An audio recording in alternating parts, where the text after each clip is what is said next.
നമസ്കാരം. ഫുക്രിയിലേക്ക് സ്വാഗതം. ഇന്ന് IPL പ്ലേ ഓഫിലെ രണ്ടാമത്തെ ക്വാളിഫയറിൽ രാജസ്ഥാൻ റോയൽസ് സൺറൈസേഴ്സ് ഹൈദരാബാദിനെ നേരിടും. ഇരു ടീമുകളും അവരവരുടെ ബാറ്റർമാരെ ആശ്രയിച്ചിട്ടാണ് കളിക്കുന്നത്.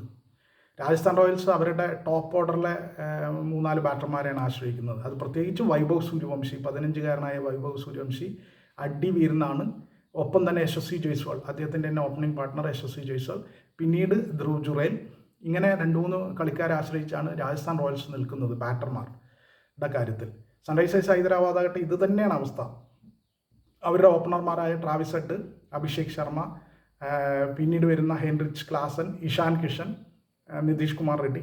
സത്യം പറഞ്ഞാൽ കുറേയും കൂടി രാജസ്ഥാനേക്കാൾ കുറേയും കൂടി ബാറ്റിങ്ങിൽ അവർ കുറേയും കൂടി വിസ്ഫോടന ശേഷി സൺറൈസേഴ്സ് ഹൈദരാബാദിനുണ്ട് എന്ന് തന്നെ പറയണം.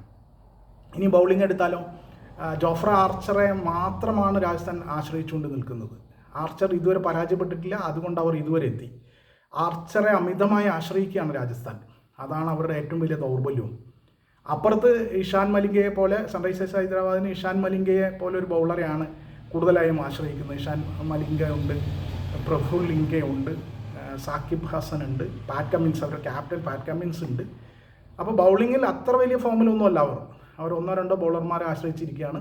അതേസമയം സ്പിന്നർമാരുടെ കാര്യത്തിൽ 2 ടീമും കണക്കാണ്. 2 ടീമിനും വലിയ മികച്ച സ്പിന്നർമാരുണ്ടെന്ന് പറയാൻ വയ്യ, ഫോമിലുള്ള സ്പിന്നർമാരുണ്ടെന്ന് പറയാൻ പറ്റില്ല.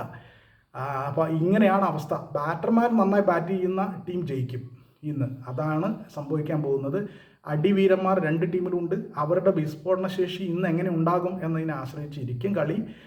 എന്തായാലും കാത്തിരുന്ന് കാണുക തന്നെ വേണം ഏത് ബാറ്റർമാർ വിജയിക്കും ഈ കളിയിൽ.